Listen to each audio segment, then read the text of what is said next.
welcome to Markethill. Thanks for braving the weather here. We're just going to go straight in it here. District Master of Lurgan here, Davy Martin, is going to say a few words, okay? Well, we're delighted to be here on the streets of Markethill tonight.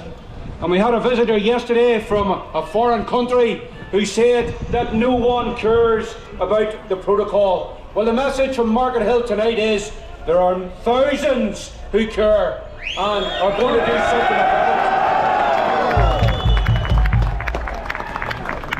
it. I am the District Master of Lurgan District, LOL number 6, and I'm here tonight with the blessing of my district.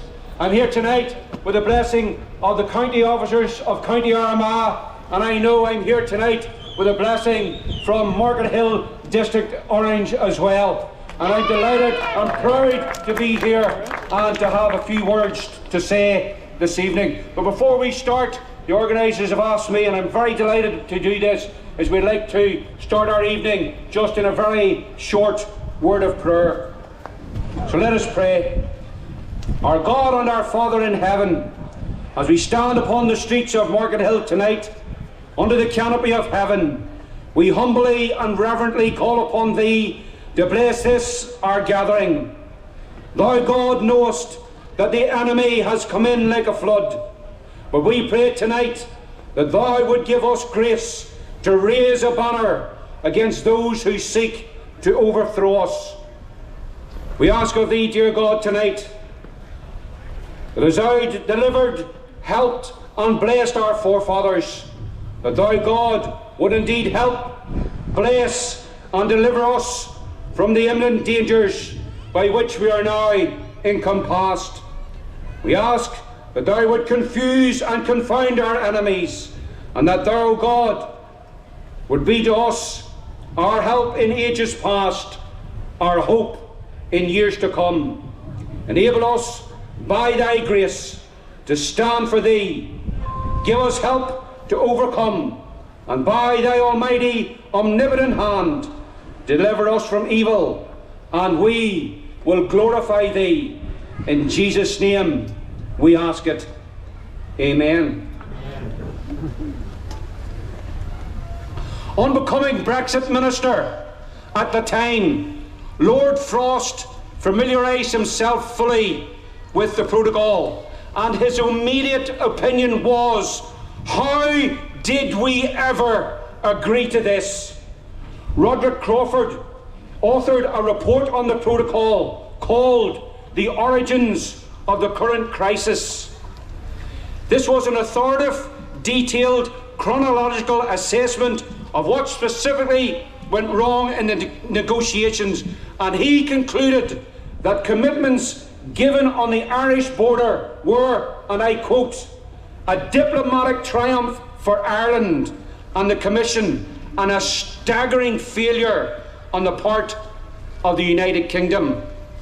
What this meant was that the Irish government's interpretation was always fundamental in that negotiations, and that the north-south dimension was no longer to be balanced with an east-west dimension.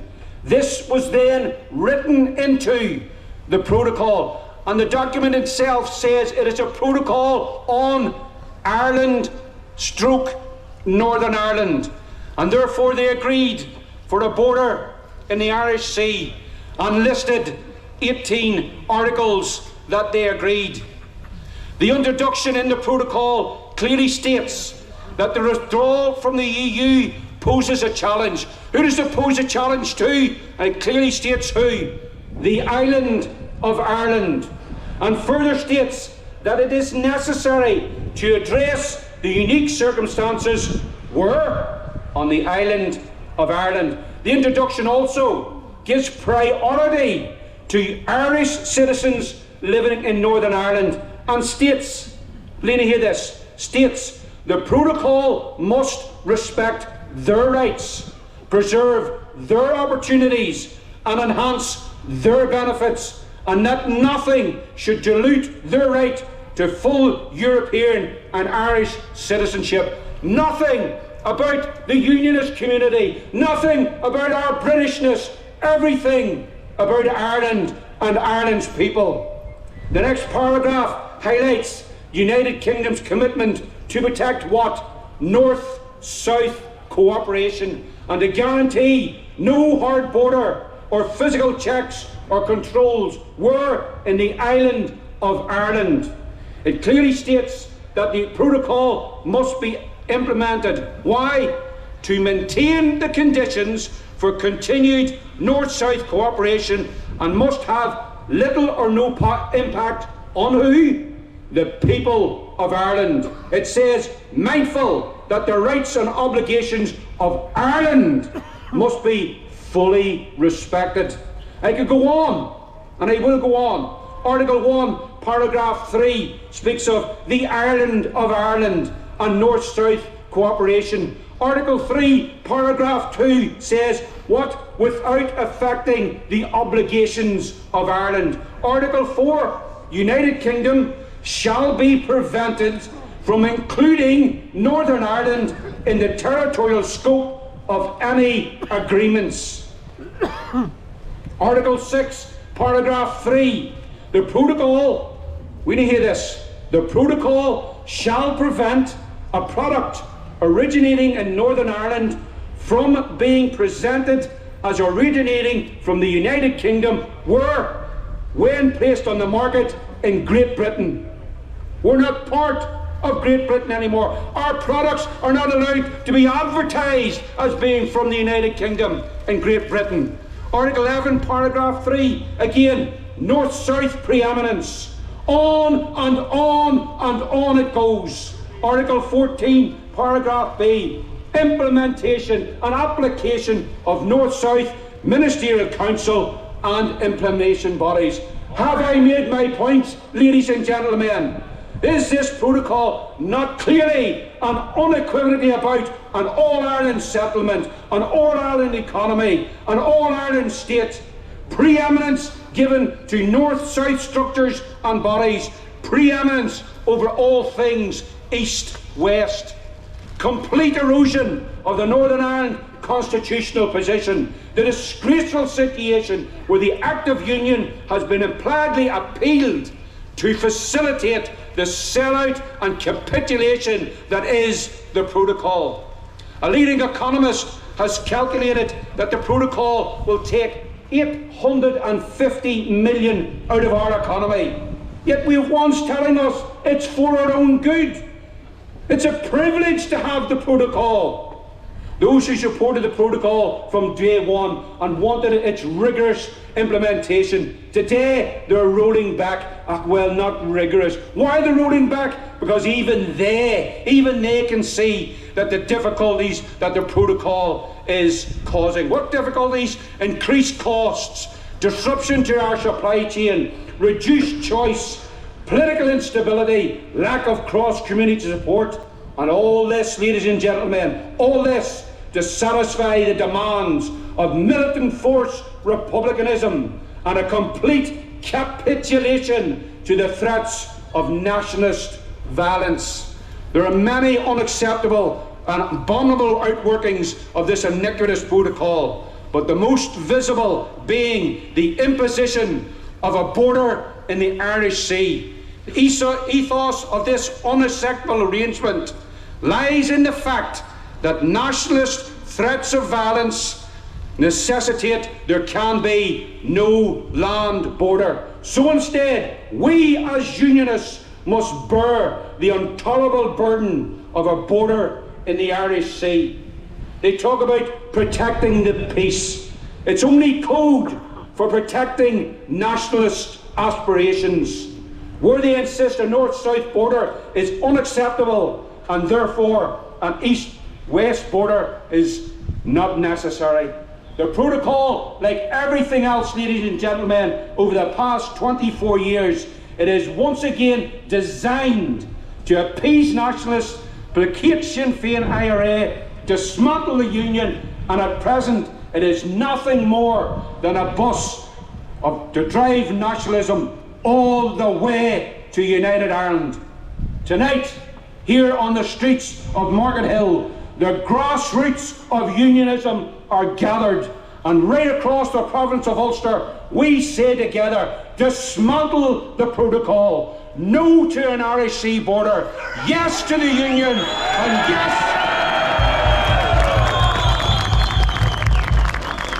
yes to proper democracy in our beloved Northern Ireland. And I personally call upon all Unionists to unite to oppose the protocol.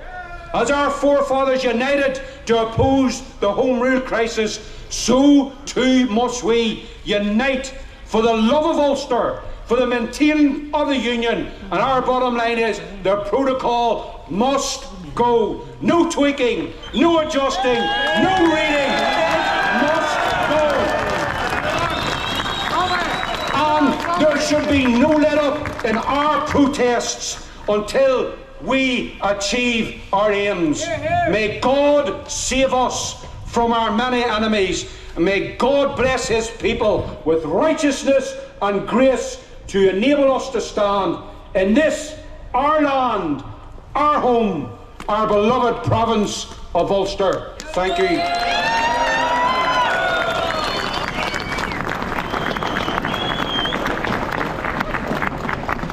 Right, thanks very much, David. I'd now like to welcome Jim Allister onto the stage. Okay.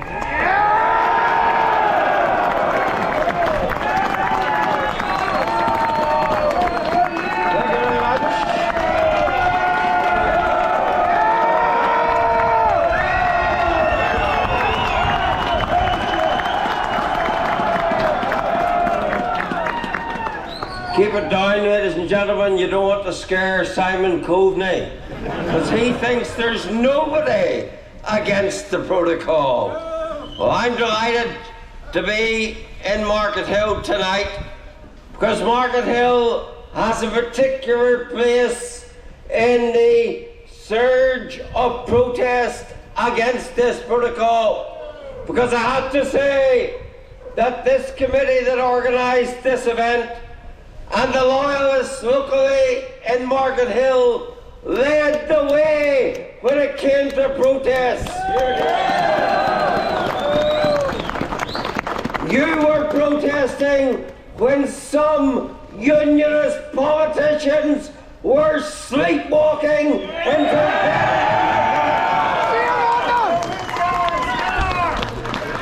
And it was a delight to see that spark of protest not just begin, but to burn so brightly here tonight in Markethill. The ordinary loyalists and unionists in this province were a long way ahead, shamefully, of far too many politicians in waking up to this protocol. There was a time when you were protesting, when our unionist MLAs were voting through 45 EU regulations to bed in the very protocol that we're protesting about. And there was only Jim Wells and I to vote against it. Where were the rest of them? I'll tell you where they were. They're in the lobby with Sinn Féin, with the SDLP, with the Alliance Party. And tragically, unionism continued with many missteps in implementing this protocol, the most obvious of which was the disastrous puts posts. But I'm glad there now is an awakening, a realization that either we kill the protocol or it kills the union. Because make no mistake about it, this protocol is about removing us from the United Kingdom. What does a customs border mean but that you're moving from one sovereign jurisdiction to another? That you're passing from one territory of control to another. And that, of course, is what the protocol puts upon us. Checks and customs at the Irish Sea border, because under this iniquitous protocol, the rest of this kingdom, Great Britain, is regarded as a third country, a foreign country. That is just how shameful this protocol is. And yet I once heard a unionist politician say there were no constitutional implications to customs checks. Sadly, they are the very manifestation of that sovereignty issue. And that's what this protocol is about. By putting us in a foreign single market for goods, under a foreign customs code, a foreign VAT regime, subject to foreign laws and a foreign court, we have been colonised into the EU. It is the EU's writ, not the British writ, that runs in our economy and our trade.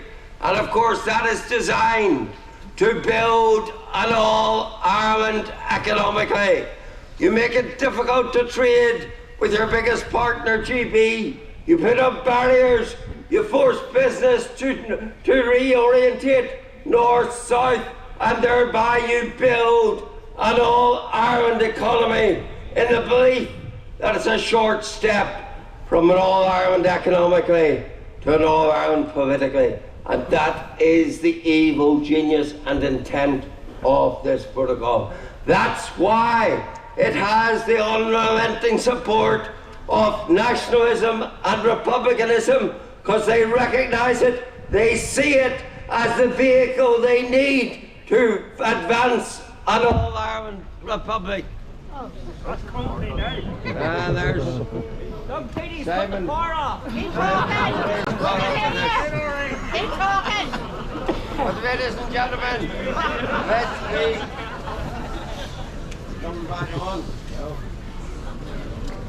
Let's be very, very clear. This protocol is the destruction of that which makes us unionists. Keep on! Keep This on! protocol is the very thing that through every check, through every day that the posts operate, our union is being dismantled before our very eyes. And let me say this to you, ladies and gentlemen, there is no such thing as the best of both worlds.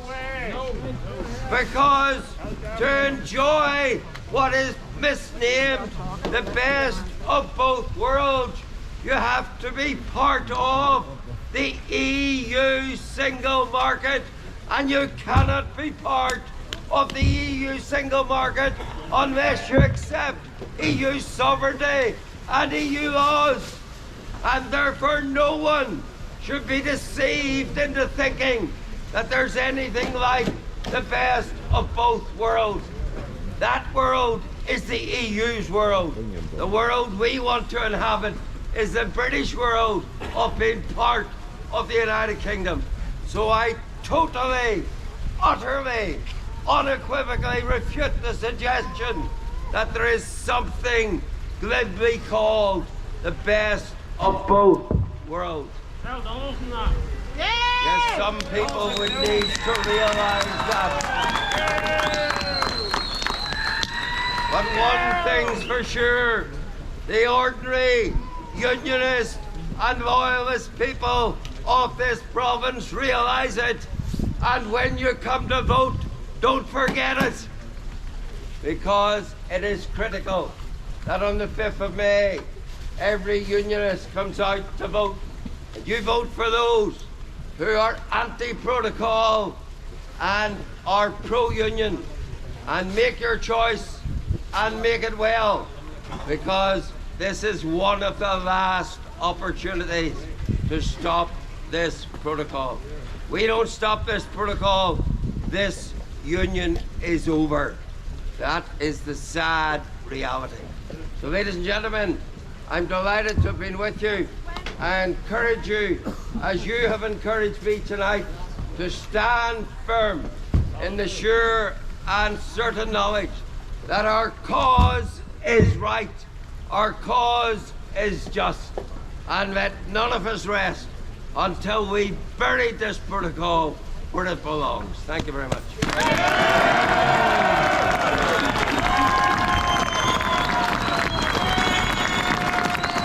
Well, first of all, I am very happy to be here this evening to see such a good crowd of Unionists who I hope are united in defending our country against the incursion and the attempt by the EU to annex us from the rest of the United Kingdom.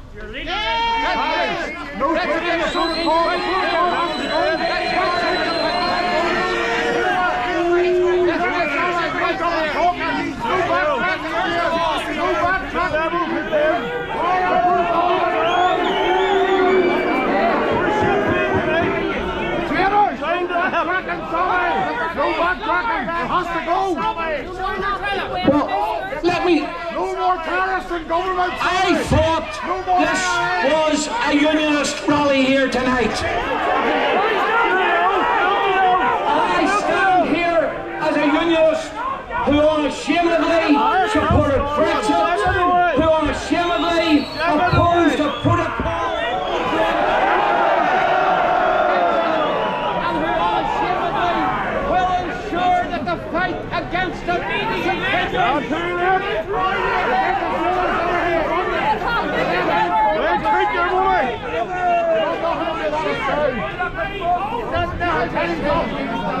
who appear tonight.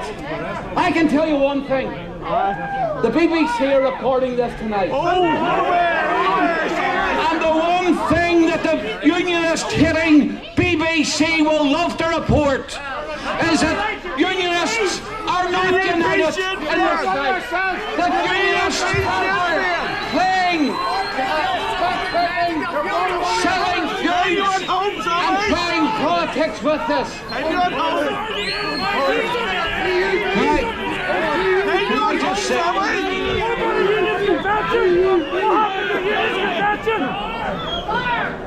Can I just say something to you as Unionists? I want to say something as Unionists. Do you really think that the kind of division which some are seeking to display here tonight is going to give any fear to our enemies? It will give succour to our enemies. That's a problem.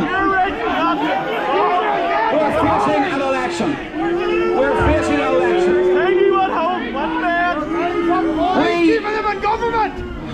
We are facing an election which is going to be a deciding factor in how the UK government and the EU view the future of Northern Ireland. And I can tell you, one of the things that the EU are seeking to do is to wait until after this election to ensure that there's a change in the political landscape in Northern Ireland, which they will exploit. And I would have thought that what Unionists should have been doing here tonight is uniting against the protocol, uniting around each other, uniting. All I can say to you folks. Hold on.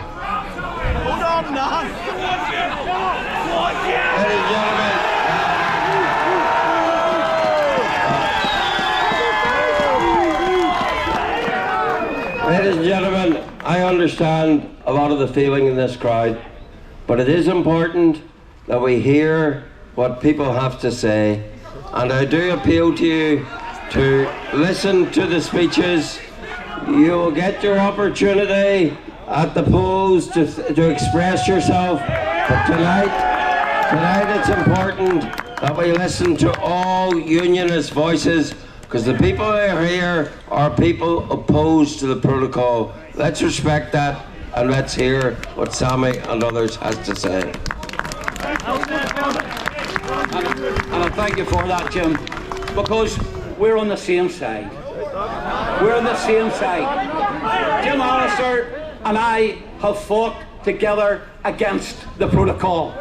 we have fought against the imposition of the protocol. And let me say to you folks, let me say, we did not implement the protocol. The British government brought the protocol in and implemented it. We are seeking to make sure it is not implemented, because the treatment of Northern Ireland is no different than how Putin is seeking to treat the Ukraine.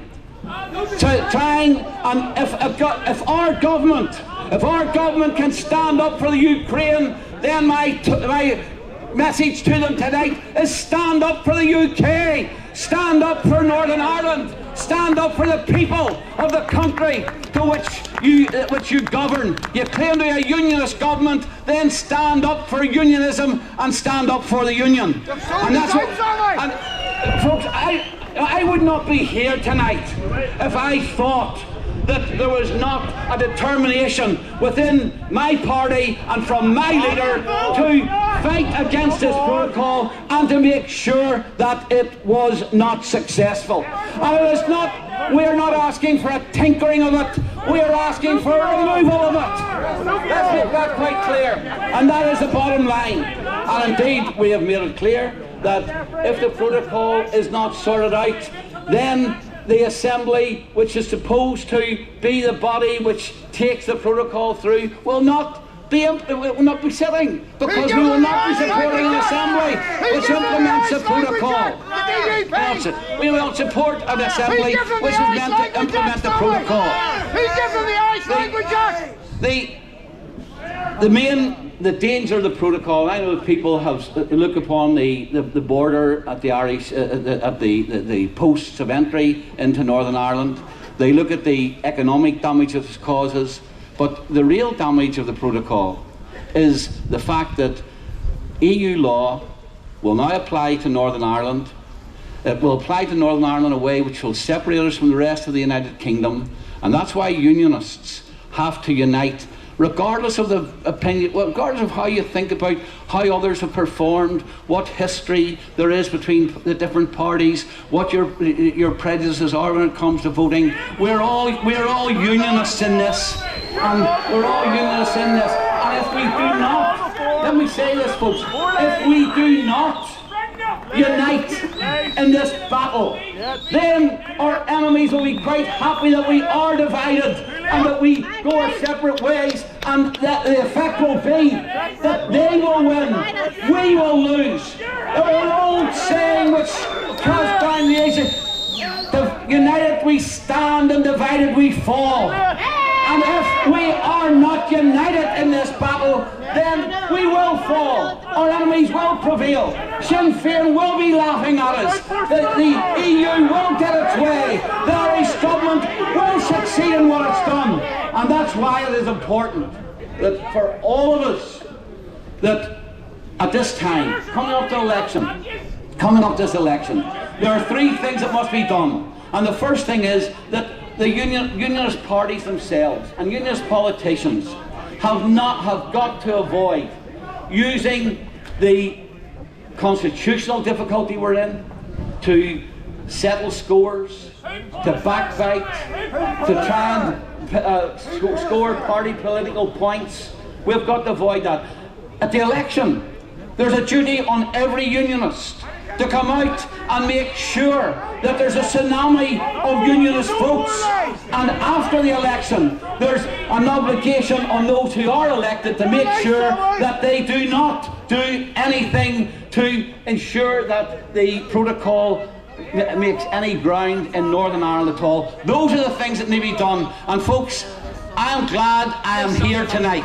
I have listened to what you've said, but I hope that you will also listen to the message which I have given you, and that is that regardless of how you may feel, regardless of what you may drag out, regardless of the way in which the media may try to divide unionism, that we look for a common cause, we unite behind a common banner, and we do our best to do what needs to be done to defeat the conspiracy which is designed to take us out of the United Kingdom. And if we don't do that, then we will be and we'll only have ourselves to blame. And I hope that this night in Markethill will not be remembered as a night when Unionists divided, but a night when Unionists united and made a clear answer to the government.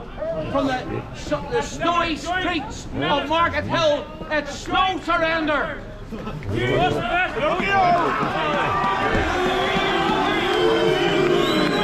Good evening, folks. I think people are making their feelings very clear this evening. I have to say, what a privilege it is. A privilege to be invited here to speak in Loyalist Markethill. As it has already been mentioned, the privilege is felt even stronger when I consider that it was the Loyalist community of Markethill that bravely and boldly took the first step into public protest at the beginning of last year. You were the spark that ignited the flame, as it were, and you deserve immense credit for that. So please, could you give a round of applause for the organisers and those from Markethill. And looking back since public protest began in Markethill a year ago, there may be some who wish to suggest that the Loyalist grassroots campaign that has succeeded, it has all been in vain. Let me tell you that if you were tempted to hold such an assumption, you would be mistaken. Think back with me to the beginning of last year, and there has been substantial change, even if it stops short of the protocol's demise for now. At the start of last year, the British Prime Minister and the Northern Ireland Secretary of State were telling us that the Irish sea border did not even exist.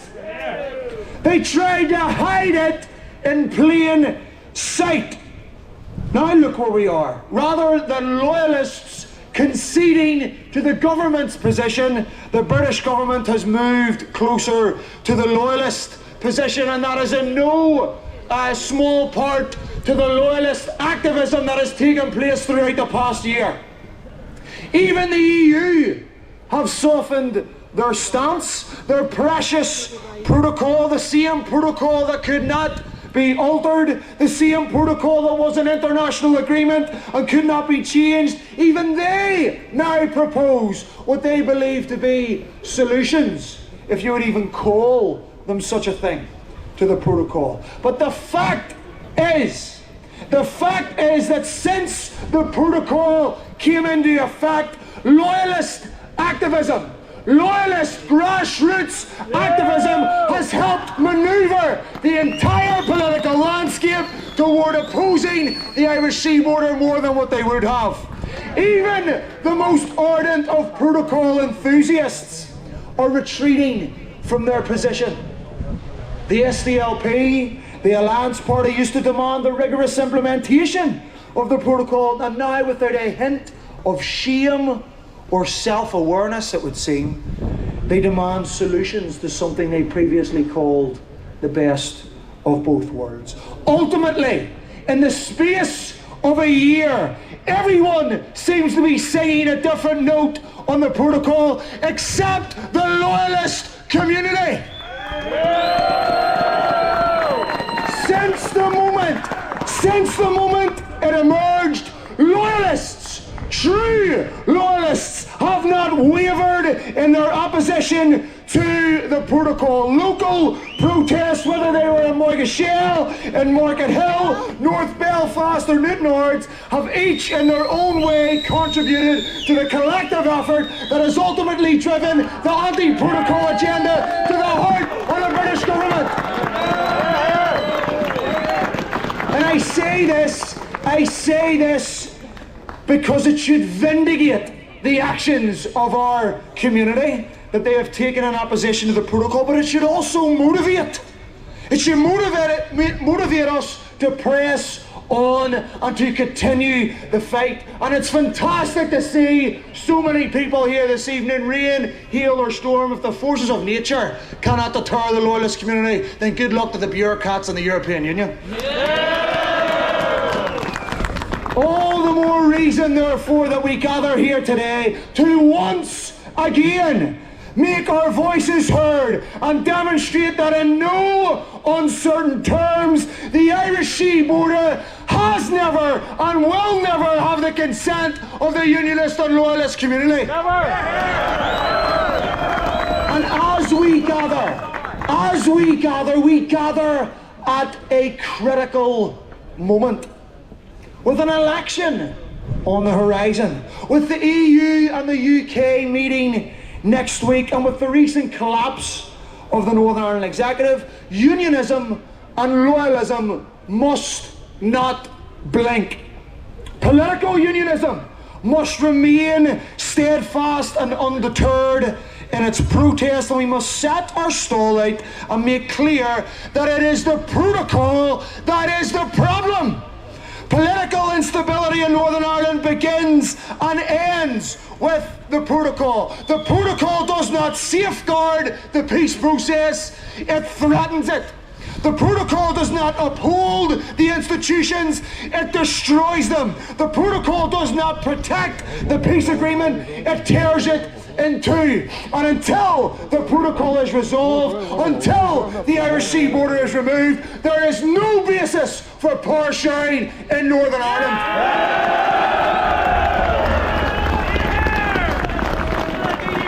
And let me clarify so there can be no doubt what exactly we refer to when we say the Irish Sea border, for it would be all too convenient for politicians, friend or foe, to hide behind ambiguous language, to conceal the real intentions. So let's speak plainly before us now. The commitment of our community is clear.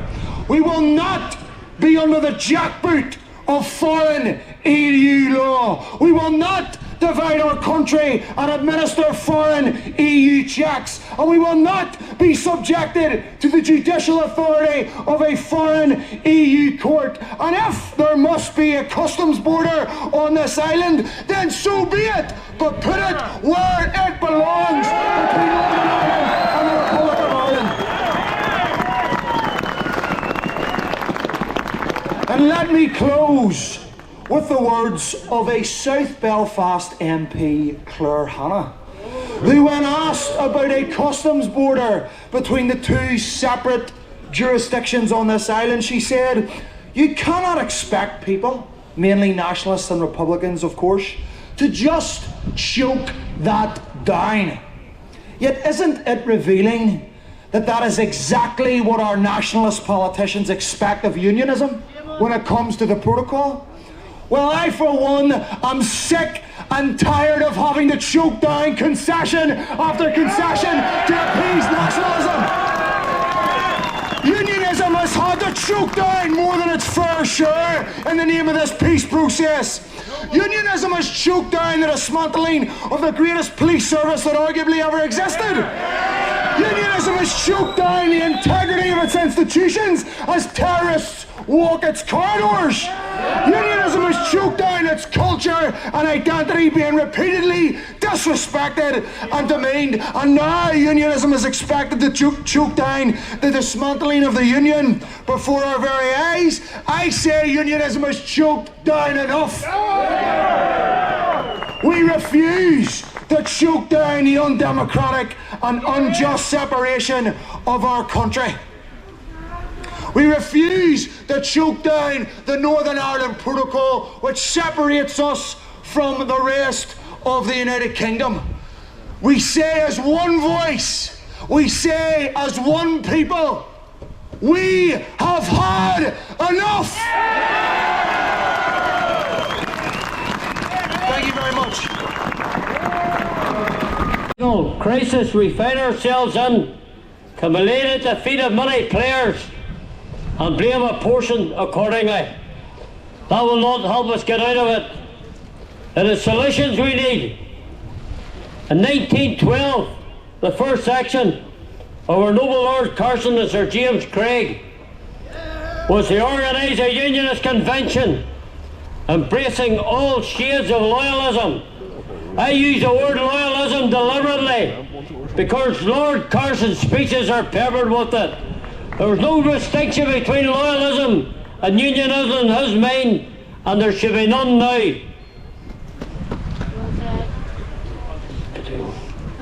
The convention formulated an overall strategy, a political goal, and a course of action that every loyalist could buy into. Before the Ulster Volunteers Force was formed, before a gun or rifle was brought into Ireland, they knew exactly where they were going. Today we have no overall strategy. We have no united voice. We have too many whose main concern is party before country. I believe rallies like this have focused minds and have led to some coming together for the very simple reason that the pro-union people are crying out for it. Some have lectured me recently for supposedly threatening violence, ignoring the fact that Leo Varadkar got his border in the Irish Sea by the implied threat of violence, by going around the capitals of Europe showing the photos of the aftermath of an IRA attack on a border post in the early 70s. He and his pan-nationalist front used the threat of violence to get their way, and that fact should never be lost on us. There are many who blame the Good Friday Agreement. For me, that is now irrelevant, as the Good Friday Agreement, for all intents and purposes, is now null and void. Cross-community consent gone, east-west trade trashed, and pathetic north-south bodies that should be boycotted in their entirety. All of this done without unionist consent, and indeed the principle of consent stood on its head. Why are we in this position when in 1994 the IRA and the whole Republican movement was on its knees pleading for a ceasefire? While many don't like me saying this, particularly as a former UVF life sentence prisoner, the combined Loyalist military command militarily helped to defeat militant Irish republicanism, as did the brave members of the security forces. We'll beat the bastards! Read the figures for the early 90s, and I will tell you everything you need to know. So we won the war, and we lost the peace, but the situation is retrievable. Every time in our history, when we were united, we won. 1912 to 1914, 1920 to 1922, 1974, 1994. There's an election coming, and only those who are solidly against the protocol are worthy of a vote. Those who want to tinker around the edges and do not agree with the principles of unfettered access within the UK and no jurisdiction over our affairs by a foreign court, anybody who thinks otherwise should be chased from your doors. I make no bones about it. We are not in a good place. But I remember a famous piece of graffiti on a wall of the Shankill Road in the early 70s, and it read, "We will not forsake the blue skies of Ulster for the grey mist of an Irish Republic." And neither we will, not now or not ever. We must imbue ourselves with the same spirit as the brave 13 apprentice boys who shut the gates when King James and all his rebel band came up to Bishop's Gate, and the cry was, and still remains, "No surrender!"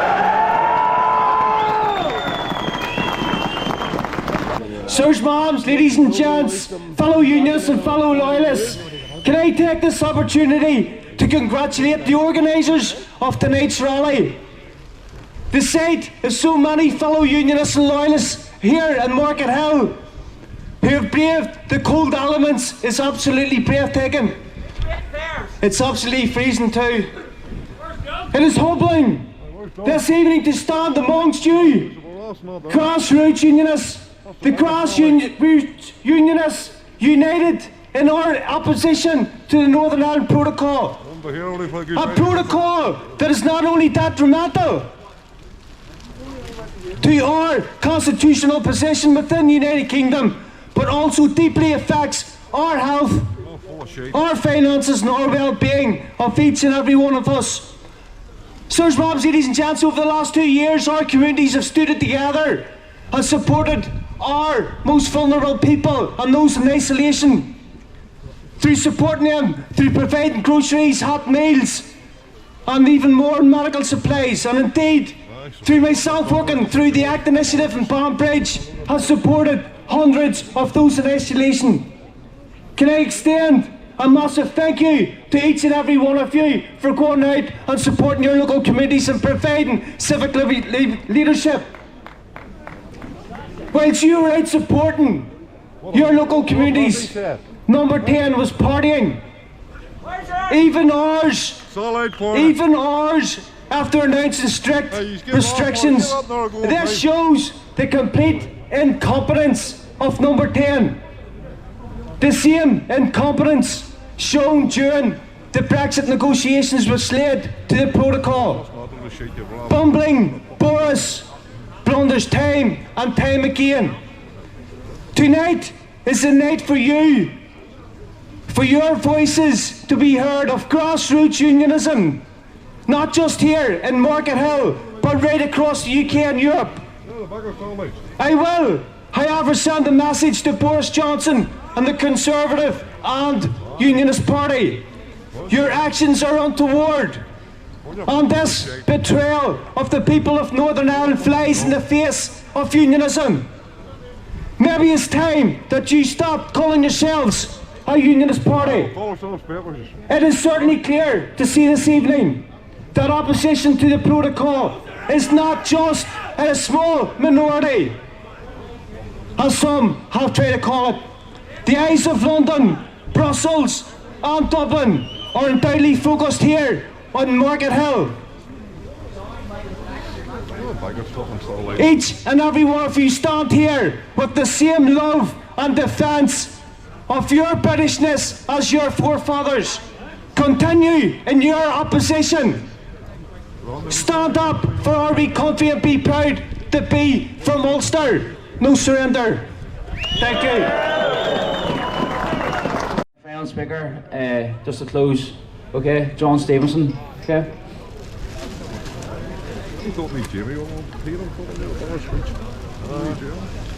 Folks, I'm not going to keep it too long. It's been quite a long night so far. This is the final message this evening. So before we leave tonight, this final message is offered on behalf of the United Loyalist and Unionist coalitions. These coalitions were formed as a grassroots response to the imposition of the Northern Ireland Protocol on the Irish Sea border. Firstly, to the organisers and the speakers on the platform, thank you. Your determination to resist and to speak truth against the injustices imposed upon us is clear and unequivocal. Do not underestimate the power of your argument and never be afraid to speak it loud and clear. We're here tonight at the invitation of a group of young loyalists from Markethill. 1 year ago, they walked these streets in defiance of any authority, to make our stand against the protocol. Tonight, we stand beside them in our thousands. So the age-old question must be, why are we here? Are we here because we've had enough of political failure by those tasked to represent us? Is it because you see the injustice of laws imposed upon us but not on others? Is it because you oppose the removal of our equal rights as citizens of the United Kingdom?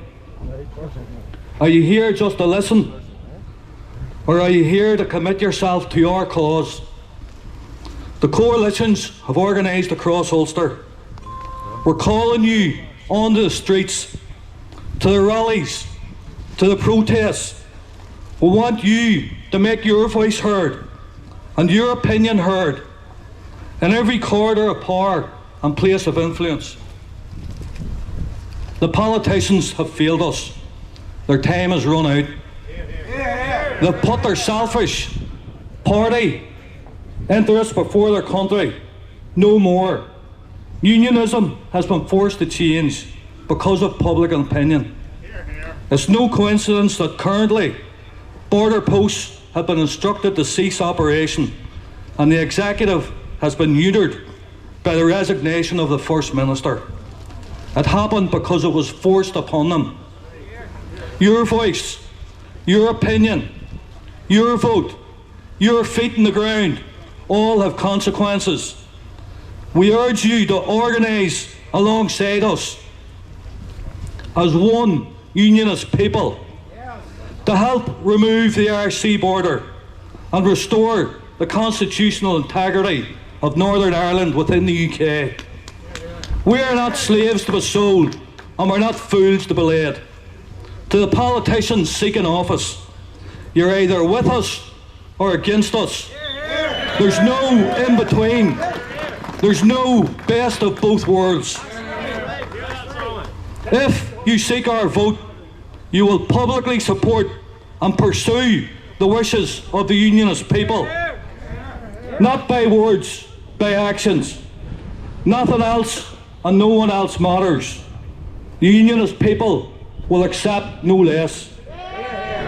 To the unionist people here tonight, I have one final thing to say on behalf of the coalitions. No surrender. Before we leave, one final thing we'll have to do, and we'll close with the national anthem.